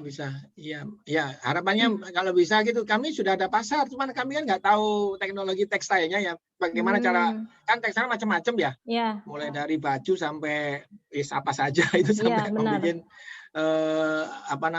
untuk tas, untuk tas, untuk macam-macam lah ya dari bahan-bahan serat-serat. Selulus yang Indonesia kan kaya banget ya. Saya pikir benar sekali. Cuman ya saya menanokan selulosa misalkan banyak sih yang minta ke saya gitu kan. Cuman ya saya nggak ngerti lanjutannya kayak apa. Oh seperti itu. Ya mungkin bisa kerjasama gitu. Ya, semoga ya Prof di depannya kita bisa bekerja sama di Nano Center Indonesia. Siap. Oh, welcome banget ya. Bisa kita ada program-program Nano Akademi ya. Memberi beasiswa untuk penelitian gitu kan, atau untuk kalau bisa kerjasama dengan ada S2-nya Bu di UI. S2 by Research. Untuk S2 by Research kalau ada, kami sekarang lagi menjalin kerjasama by Research Nano dengan UI, dengan Mercu Buana gitu. Kalau dengan UI ada, mungkin kita bisa bantu ini juga nih nyariin. Jadi nanti kita bisa by Research dari grup kami gitu untuk kerjasama sama Ibu. Jadi dari tim sana gitu. Oh, siap. Mungkin bersama. Bapak Faisal bisa menjawab untuk S2 by Research-nya di UII.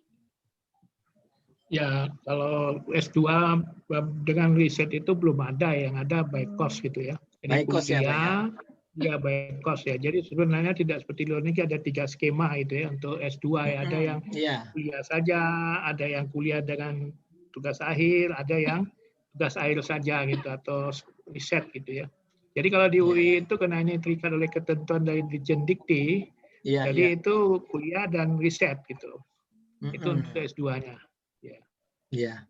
Kita sudah punya, tapi cuma yang punya S2 itu ya terbatas. Kimia, MIPA, UII itu punya baru berdiri 2 tahun terakhir ini. Terus ada S2 Teknik Industri, S2 Teknik Informatika, dan S2 yang fakultas sosial ya seperti hukum, ekonomi, Islam dan seterusnya. Tapi kalau yang engineering atau sains itu ya memang belum begitu berkembang itu. Itu Pak. Iya Pak Faisal. Nanti kalau ada yang magang, ada yang kampus Merdeka, boleh ya Pak datang sama kami. Boleh. Ya, justru kami ingin menjajaki kerjasama dengan LIPI nanti di pusatnya Prof ini ya. Oh boleh. Metalurgi juga bisa Pak. Material metalurgi juga bisa. Atau ke Nano Center juga bisa. Dua-duanya bisa Pak. Iya. Bisa. Nah, saya kira karena kita juga di Prodi S1 Tekstil itu mendirikan lab proses kimia dan nanoteknologi gitu loh. Nah, jadi ini yang mungkin masih bingung kita itu ya peralatannya apa untuk lab nanoteknologinya itu. Iya. Baik Pak. Mudah-mudahan dengan ketemu Prof ini bisa menjalin kerjasama Prof ya, baik itu penelitian bersama ya, dan juga mungkin ya termasuk tukar menukar ini dosen gitu ya. Jadi istilahnya seperti kuliah tamu ini diantaranya ya menghadirkan dari para ahli ya tentang yang terakhir itu nanoteknologi ini ya. Iya Pak. Iya. Baik Pak, ini ada pertanyaan masuk dari mahasiswa. Saya panggil nama kepada Ahmad Alfian, mohon bertanya secara langsung. Mic-nya bisa dinyalakan. Mohon maaf Bu, di sini lagi ribut soalnya. Oh. Bisa ngomong langsung. Oh ya, oke. Saya bacakan ya. Assalamualaikum warahmatullahi wabarakatuh. Perkenalkan, nama saya Alfian. Saya ingin bertanya kepada Profesor. Tadi Bapak banyak menjelaskan tentang keunggulan-keunggulan dari nanoteknologi dan solusi-solusi yang bisa dipecahkan dengan adanya penerapan nanoteknologi. Pertanyaan saya kepada Bapak, apakah nanoteknologi itu sulit terurai dan apa saja bahayanya terhadap kesehatan? Terima kasih. Ya, kalau nanoteknologi ini kan memang didesain untuk mengefisiensikan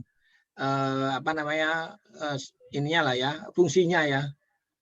Selama ini kita mungkin kalau di dalam makanan gitu kebanyakan makan tapi tidak bisa terserap di dalam tubuh gitu ya. Dengan teknologi nano sedikit saja tapi terserap kan gitu. Kalau di dalam tekstil misalnya contoh-contohnya dengan teknologi nano selama ini warnanya kok gelap gitu kan, karena apa? Itu pewarnaannya jelek ya kependaran cahayanya itu karena kan berbasis dengan ukuran dan kecerahannya jumlah partikel yang menutupinya sehingga dia tidak jelas banget karena ukuran. Dengan adanya ukurannya yang halus itu semakin cerah semuanya. Jadi itu beberapa fungsi dari teknologi nano. Apakah mereka sulit terurai? Ya seharusnya sih harus nano itu malah mudah bereaksi ya. Jadi ya memang bahkan kita harus melindunginya supaya mengcoatingnya. Bahkan teknologi ini untuk mengcoating gitu ya. Jadi dalam hal bahaya di dalam tubuh, makanya di sini Indonesia kan kita punya bahan baku yang ini ya bahan-bahan herbal yang dimakan aja nggak apa-apa. Karena terus terang ini saya sering cerita, saya tahun 2012 diundang di Eropa membahas tentang masalah etik nano, jadi etika nano ya, bagaimana bahayanya teknologi nano di dalam tubuh, khususnya penggunaan orang-orang di Eropa itu dia menggunakan kimia ya, kayak kosmetik dan lain sebagainya, dia menggunakan titania, zinc oksida untuk pewarnaan ya sekalian ya. Tiba-tiba orang Indonesia, saya dan istri saya dari Indonesia presentasi tentang nano herbal, membuat pewarnaan dari beras nano. Beras itu putih ya, kalau dinanokan itu putih sekali gitu. Dan itu ternyata kaget mereka, nggak kepikir oleh mereka itu orang seperti bisa melakukan hal itu. Bahkan seminarnya itu diskors 30 menit gara-gara presentasi dari istri saya, Dr. Eti ya, dari BPT itu. Langsung diskors, minta kenalan sama kita, ingin kerjasama. Jadi rame, begitu kita selesai itu wow, itu rame gitu kan. Itu 36 negara ya. Kita dianggap sebagai pioner pengembangan teknologi nano di dunia herbal ya. Kira-kira seperti itu. Bahkan itu mungkin ya tergantung pilihan ininya ya. Mereka mikirin bagaimana berbahayanya masuk titan, ternyata kita punya teknologi yang tidak berbahaya gitu kan. Jangankan dioles, dimakan aja nggak apa-apa gitu kan. Mungkin gitu. Silakan lanjut. Ada yang mau ditambahkan kepada Ahmad Alfian? Sudah jelas sekali ya? Iya, jelas. Oke, selanjutnya kepada Latif Budiono, silahkan bertanya secara langsung. Assalamualaikum warahmatullahi wabarakatuh. Waalaikumsalam. Saya mau tanya, kan tadi Profesor bilang kalau teknologi nano itu di Indonesia masih digunakan di dalam kayak di bidang kecantikan sama obat-obatan. Terus pertanyaan saya, apakah teknologi nano itu bisa dikembangkan di dunia tekstil dan dikombinasikan dengan teknologi polimer yang saat ini banyak digunakan di Indonesia? Iya. Memang justru itu Mas. Ya, terima kasih pertanyaannya.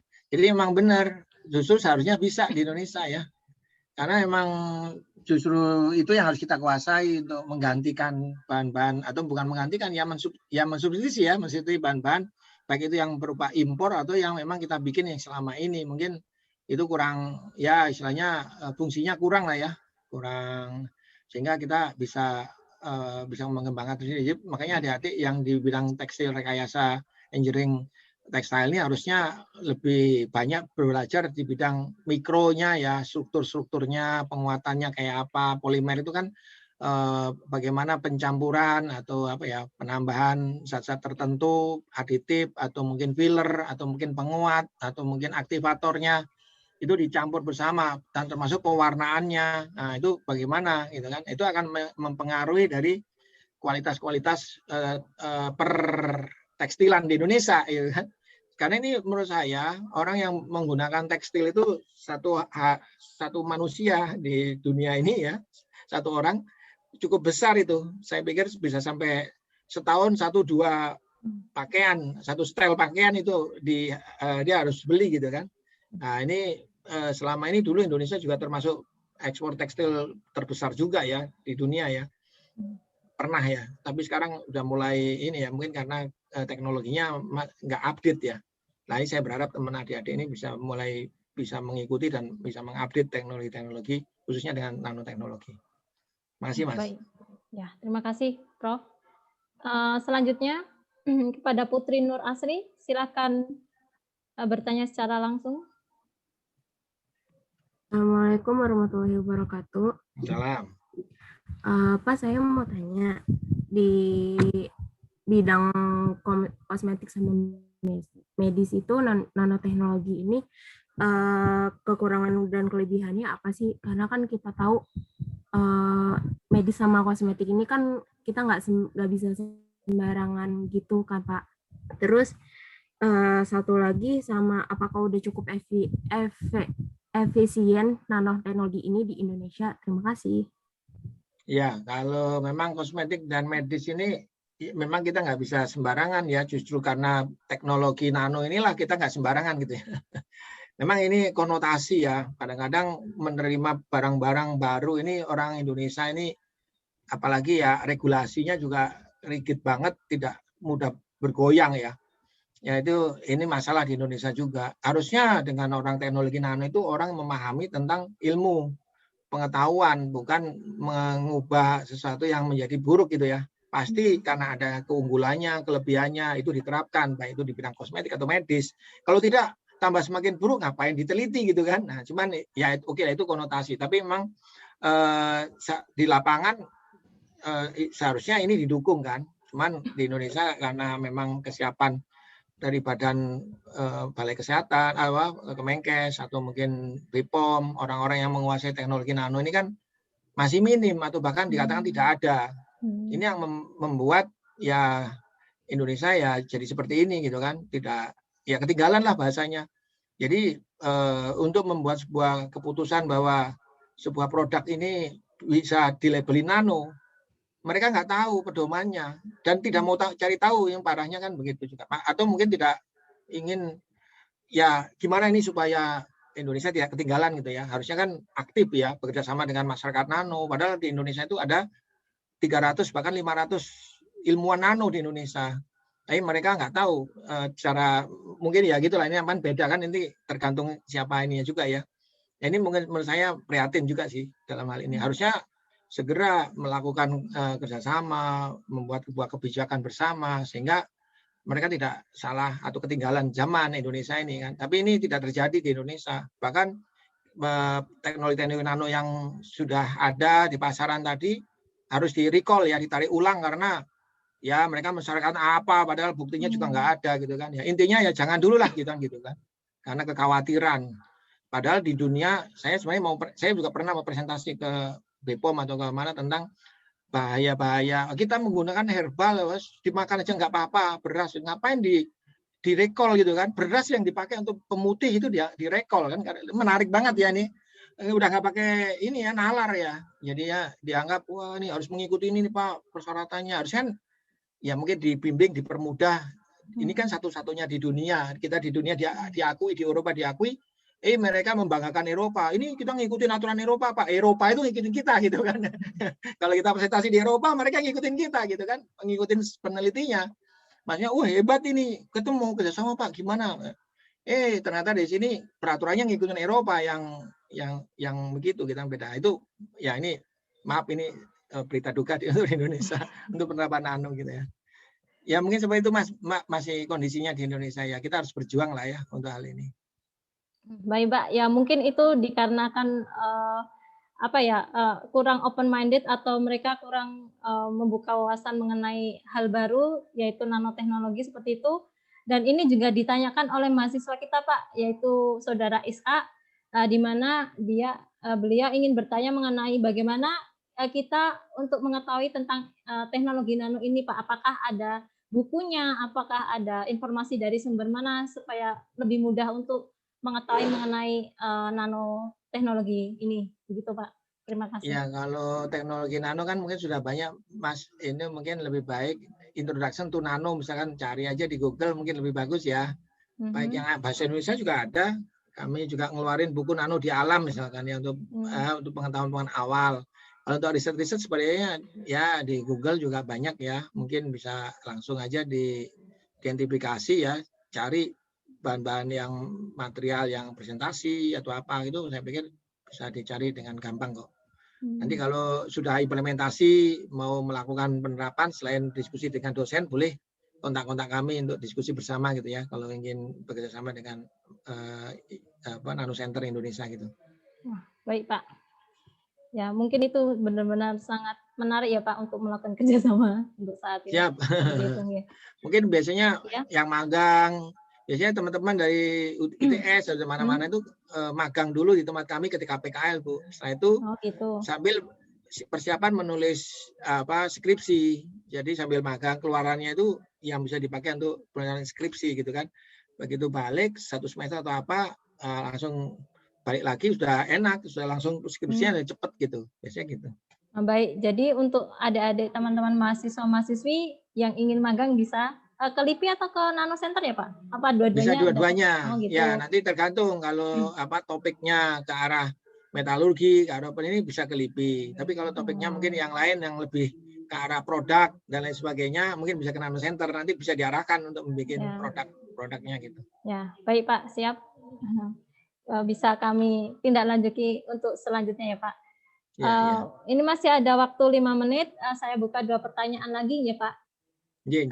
Kepada Saudari Narisa Diah Sukma, silahkan bertanya secara langsung kepada Profesor Nurul.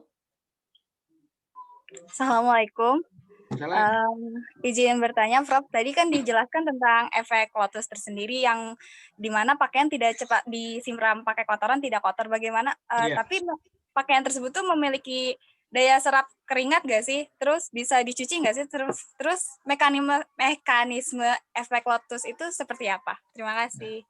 Jadi memang ini beda-beda fungsi, Mbak. Jadi tidak semua sama. Satu nano bisa menyerap, bisa ini enggak. Ya ada juga yang seperti itu multifungsi gitu kan. Mungkin dalamnya bisa menyerap dengan bagus, luarnya bisa anti air bisa juga, tapi kan itu harus ada desainnya sendiri. Kalau yang umum, umumnya untuk yang anti air itu kan biasanya coating di luar, atau mungkin secara umum memang bahan baku daripada serat-seratnya itu memang udah tercoating dengan kayak lotus tadi gitu kan, sehingga dia memang tidak mudah kotor, tidak mudah ditempelin oleh berbagai macam itulah ya, mulai kotoran atau mungkin air dan lain sebagainya. Sementara karena dia mungkin dia punya ya daya penolakan lah terhadap unsur-unsur yang bersifat polar air ya gitu.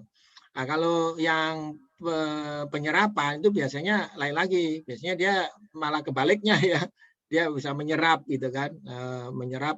Tapi di situ biasanya ada teknologinya untuk membunuh bakteri dan lain sebagainya gitu kan. Jadi memang difungsikan untuk istilahnya mungkin fungsi lain, membunuh bakteri kan, itu untuk pakaian dalam atau kaos kaki gitu kan. Nah, itu kan beda ya. Kalau untuk luar mungkin yang anti kotor gitu kan, atau mungkin anti itulah hujan, anti air kan gitu. Kalau dalam ya mungkin itu anti bakteri, anti inilah gitu. Jadi disesuaikan, atau mungkin memang dia sesuai dengan fungsi tubuh. Kalau dia panas, dia mendinginkan. Kalau dia dingin, memanaskan gitu. Kira-kira bisa seperti itu. Itu ada itu. Kita desain bisa seperti itu. Ya menyesuaikan cuaca lingkungan gitu. Gitu ya Mbak ya. Ya, baik Pak. Ya, saya pikir juga seperti itu. Untuk tekstil itu sendiri bisa banyak sekali ya diaplikasikan seperti yang telah disampaikan. Baik itu misalnya seperti super hidrofobik atau atau dia bisa untuk melewat air udara seperti itu. Jadi lebih sejuk di dalam. Mungkin itu di luar seperti di Jepang ataupun Eropa sudah digunakan ya, Prof ya. Iya, kaos dulu saya pernah punya kaos itu. Enak gitu. Kalau dingin dia hangat gitu. Kalau waktu panas dia sejuk gitu ya, nyegerin gitu. Ya, seperti itu. Ya, mungkin tugas kita sebagai mahasiswa-mahasiswi dan akademisi di Rekayasa Tekstil ya, untuk lebih mengembangkan produk tekstil ke depannya dengan ya teknologi yang sudah ada, dan bisa kita konsultasikan ke pakarnya lebih lanjut, yaitu Profesor Nurul, mumpung masih masih ada dan selalu berinovasi setiap hari seperti itu ya, Prof ya. Siap. Oke, selanjutnya untuk penanya yang terakhir ya, Prof. Yaitu Saudari Aulia Ajeng. Silakan Saudari Aulia Ajeng untuk bertanya secara langsung kepada Profesor Nurul. Baik Bu, terima kasih. Assalamualaikum Prof. Saya Aulia Ajeng mau bertanya, apakah teknologi nano bisa dikembangkan di bidang pangan? Lalu seperti apa contohnya dan apa manfaat nanoteknologi pada bidang pangan di Indonesia? Terima kasih. Ya. Makasih Mbak. Ini tadi pangan malah banyak sekali Mbak, karena kan sumber-sumber makanan di Indonesia, buah-buahan, berbagai macam ubi-ubian, itu kan di Indonesia ya, kayak tumbuh. Wah, itu sumber, bahkan penerapan nanoteknologi yang top 10 itu nomor 2. Kalau digabung jadi nomor 1 itu pertanian dan pangan. Jadi penerapan nano itu kebanyakan memang di teknologi. Nomor 1-nya di pangan, energi sih sebenarnya sama pangan. Tapi kalau diterapkan di total antara pangan dan pertanian, dia mungkin bisa nomor 1 ya. Jadi top pertamanya itu ya memang penerapan di teknologi makan. Makan itu kan macam-macam, mulai dari bisa suplemen ya kan, orang-orang untuk menjaga kesehatan ya kan, atau memang untuk ya memang untuk ya makanlah untuk supaya kita bisa bertahan hidup gitu kan. Nah itu banyak diterapkan, ini untuk menghilangkan bau, untuk proses produksi, untuk proses pembuatan makanan atau mungkin kemasan dan lain sebagainya supaya tahan lama makanannya. Itu penerapan teknologi nano banyak sekali di dunia ini. Dan di Indonesia saya pikir seperti mbaknya misalkan beli oleh-oleh dari dari Jogja. Begitu sampai dari ke Jakarta, saya beli Jakarta 2 hari belum ini lupa ditaruh kulkas, langsung sudah nggak bisa dimakan. Nah itu karena apa? Karena bungkusnya jelek. Kalau di Jepang itu beli 1 minggu, 2 minggu juga masih tidak rusak ya. Karena apa? Dia menggunakan teknologi pembungkusan ya, ya istilahnya dibungkus dengan bagus lah ya. Itu juga menjadi itu teknologi nano itu. Seperti itu. Ke depan memang ini sangat banyak dibutuhkan. Mungkin gitu ya. Ya, baik Pak. Oke, karena waktu sudah menunjukkan pukul 11.45, sesi diskusi juga sudah selesai. Saya ucapkan terima kasih kepada Profesor Dr. Nurul Taufikur Rohman, PhD, untuk waktunya memberikan sharing ilmu kepada kita mengenai nanoteknologi, baik itu secara umum juga secara khusus di tekstil, ya Profesor. Kemudian saya juga mengucapkan terima kasih kepada Kepala Prodi Rekayasa Tekstil, Fakultas Teknologi Industri Universitas Islam Indonesia, dan juga kepada Bapak Ibu dosen yang telah hadir, dan juga kepada mahasiswa-mahasiswi Rekayasa Tekstil dan juga Teknik Kimia Universitas Islam Indonesia yang telah bergabung pada kuliah tamu pagi hari ini. Semoga kuliah tamu pada pagi hari ini bermanfaat untuk kita semua, menambah wawasan kita mengenai nanoteknologi pada teknologi kedepannya, terutama kepada pengembangan di bidang tekstil Indonesia seperti itu. Dan ini memang tugas kita sebagai akademisi dan juga mahasiswa-mahasiswi yang ada di Rekayasa Tekstil ya, Prof ya, untuk mengembangkan lebih jauh dan lebih bagus dan dapat bersaing dengan negara-negara lain mengenai tekstil ini seperti itu. Dan semoga juga menjadi amal jariah Profesor Nurul dengan sharing ini. Amin ya robbal alamin. Oh ya, sebelumnya saya ingin mengumumkan 5 apresiasi yang akan diberikan kepada 5 mahasiswa yang aktif bertanya, yaitu kepada Ahmad Alfian, Latif Budiono, Putri Nur Asri, Ishak, dan Narisa. Silahkan menghubungi saya setelah kuliah tamu ini berakhir ya. Seperti itu. Mohon maaf tadi saya lupa untuk dokumentasi untuk peserta mahasiswa-mahasiswi dan dosen. Bapak Ibu dosen silahkan membuka kameranya. Kita dokumentasi terlebih dahulu ya. Mohon maaf tadi saya kelupaan di awal. Dipersilahkan untuk membuka kameranya terlebih dahulu. Sebentar. Ya. Sudah? Ya. Sudah belum? Saya mulai untuk halaman pertama ya. 1, 2, 3. Selanjutnya, sebentar, Pak Haryadi bisa ditolong untuk page selanjutnya. 1, 2, 3.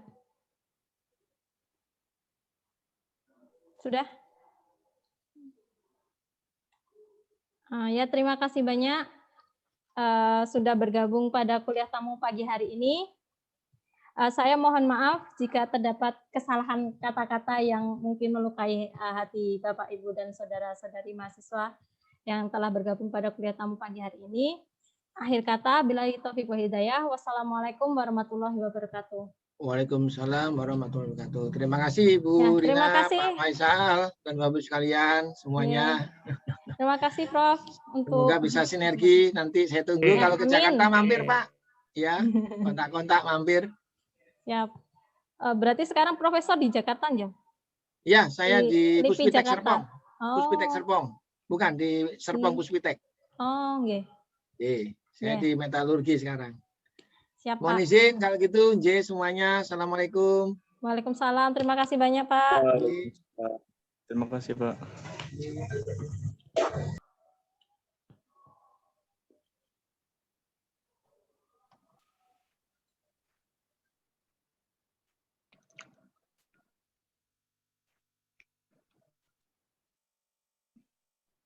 Waalaikumsalam. Terima kasih, Pak. Ya. Terima kasih. Sampai jumpa lagi. Bapak Ibu dan semuanya. Terima kasih kepada Bapak Ibu dosen yang telah bergabung. Dan juga Assalamualaikum. Waalaikumsalam. Waalaikumsalam warahmatullahi wabarakatuh.